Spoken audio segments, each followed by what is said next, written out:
అందరికీ నమస్కారం. Welcome to Bharati భక్తి టీవీ. నేను మీ రమ్య. ఈరోజు మనతో పాటు మన గెస్ట్గా సుప్రసిద్ధ జ్యోతిష్య వాస్తు పండితులు బ్రహ్మశ్రీ డాక్టర్ నాయకంటి మల్లికార్జున శర్మ గారు ఉన్నారు. ఒక్కసారి గురుగారితో మాట్లాడదాం. గురుగారు నమస్కారం. నమస్కారం. గురుగారు, శ్రీ పరాభవనామ సంవత్సరంలో మకర రాశి వారికి ఎలా ఉండబోతోంది? తప్పకుండా అమ్మ. ఓం శ్రీ గురుభ్యో నమ. ఓం శ్రీ మాత్రే నమ. వాగర్ధాయ సంప్రోక్తో వాగర్ధ ప్రతిపత్తే జగతో పితరో వందే పార్వతీ పరమేశ్వరో వ్యాసాయ విష్ణురూపాయ వ్యాసరూపాయ విష్ణవే నమో వై బ్రహ్మనిధి వాసిష్ఠాయ నమః. గురు బ్రహ్మ గురు విష్ణు గురుదేవో మహేశ్వర గురు సాక్షాత్ పరబ్రహ్మ తస్మై శ్రీ గురవే నమో. ఓం శ్రీ మాత్రే నమ. శ్రీ పరాభవనామ సంవత్సరం అనూహ్యమైన మార్పులు, అనూహ్యమైన పరిణామాలు, అనుమానాలు, అవమానాలు, గత విషయాలన్నీ కూడా కొన్ని ఎలాంటివి జరిగినాయి, పరాభవాలు, అవమానాలు, ఎక్స్పీరియన్స్ని గెయిన్ చేయటం, అలానే ఏ విధంగా ఉండబోతుంది అంటే మనలో లోపాలన్నీ కూడా సవరణ చేసుకొని ఎలాంటి పరాభవం జరిగిందో నెమరు వేసుకుంటూ జీవితంలో జరగకుండా మళ్ళీ చూసుకునే నామ సంవత్సరమే శ్రీ పరాభవ నామ సంవత్సరం అంటారు.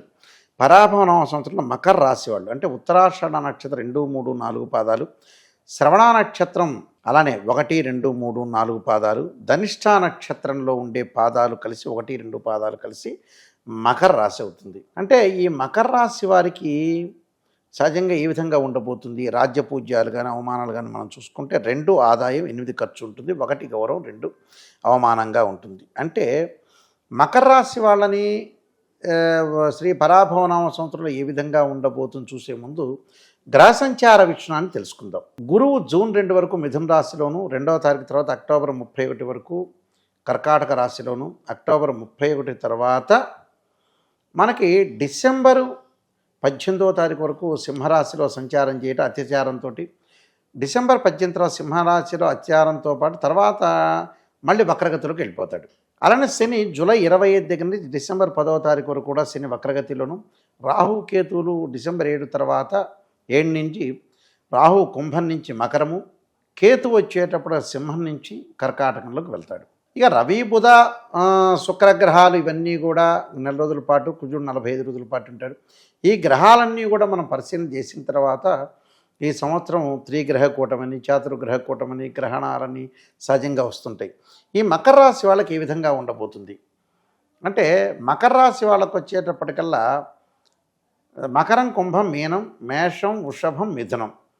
అంటే జూన్ 2 నుంచి కొంత గురువు బాగుంటాడు, సప్తమ స్థానంలో గురువు వస్తాడు. అంటే వ్యయాధిపతి తృతీయాధిపతి అయిన గురువు సప్తమ స్థానంలో జూన్ 2 తర్వాత రావడాన్ని, అంటే జూన్ 2 నుంచి ఏదైతే కర్కాటక రాశిలో సంచారం చేస్తాడో అనుకూలమైన ఫలితాలు జరిగే అవకాశాలు ఎక్కువ ఉంటాయి. అంటే వివాహ శుభ కార్యక్రమాల్లో పాల్గొనటం, శుభ కార్యక్రమ నిర్వహణ, మంచి సుసంపన్నమైన కుటుంబం నుంచి అమ్మాయి కానీ అబ్బాయి కానీ వచ్చే అవకాశాలు ఎక్కువ ఉంటాయి.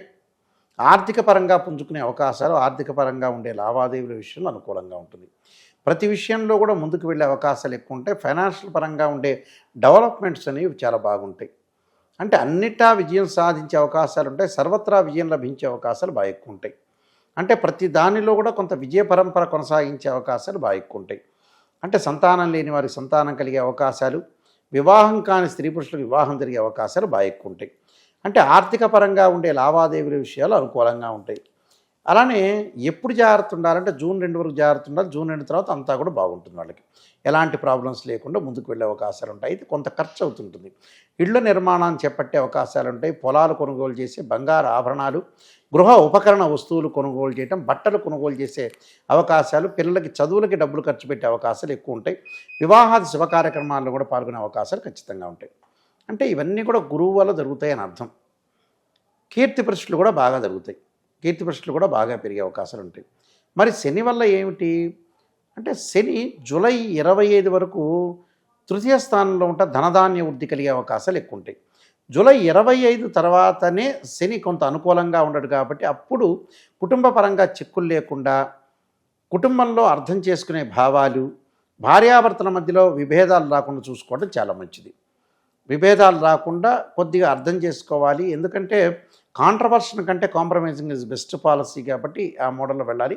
లైఫ్ను వీళ్ళు ఎన్హాన్స్ చేసుకునే అవకాశాలు ఎక్కువగా ఉంటాయి. లైఫ్లో లిటిగేషన్స్ విషయంలో మధ్యవర్తిత్వం అనేది, మీడియేషన్ అనేది చాలా మంచిది కాదు. అంటే కాంట్రవర్షన్ కంటే కాంప్రమైజింగ్ ఇస్ బెస్ట్ పాలసీ అంటారు. యాక్చువల్గా. అంటే ఇలాంటివన్నీ కూడా చూసుకొని ముందుకు వెళ్తే లైఫ్ను ఎన్హాన్స్ చేసుకునే అవకాశాలు ఖచ్చితంగా ఉంటాయి. కాబట్టి డెవలప్మెంటు, ఎకనామిక్ గ్రోత్ ఉండే అవకాశాలు ఎక్కువ ఉంటాయి. అలానే బ్యాంకు లోన్లు వచ్చే అవకాశాలు ఎక్కువ ఉంటాయి. అంటే వీళ్ళు ఒక ప్రణాళికాబద్ధంగా ఆలోచన చేస్తారు. హౌ టు డెవలప్మెంట్, ఎలా డెవలప్మెంట్ చెందటం, ఎలా అభివృద్ధి చెందటం, ఇలాంటి విషయాల్లో ముందుకు వెళ్ళే అవకాశాలు, ప్రణాళికాబద్ధంగా రూపొందించుకునే అవకాశాలు ఖచ్చితంగా ఉంటాయి. అయితే జూలై 25 నుంచి శని వక్రగతిలో పొందడం వల్ల కుటుంబ పరంగా విభేదాలు రాకుండా చూసుకోండి. అంటే డివోర్స్ కానీ, కాంట్రవర్షన్ కానీ, ఆర్గ్యుమెంట్స్ కానీ ఎక్కువగా చేయొద్దండి. ఈ ఆర్గ్యుమెంట్స్ బంధువులతో కానీ, స్నేహితులతో కానీ, ఇంటిలో కుటుంబ ఫ్యామిలీ మెంబర్స్తో కానీ విరోధ భావాలు కలగకుండా చూసుకోండి. వాళ్ళు ఏం చెబితే అది రైట్ అనండి. అంటే ఆచితూచి అడుగు వేయండి. ఆచితూచి అడుగు వేయటం ఒకటి, ముందుకు వెళ్ళటం చాలా జాగ్రత్తగా ముందుకు వెళితే మంచి జరిగే అవకాశాలు ఒకటి ఉంటాయి.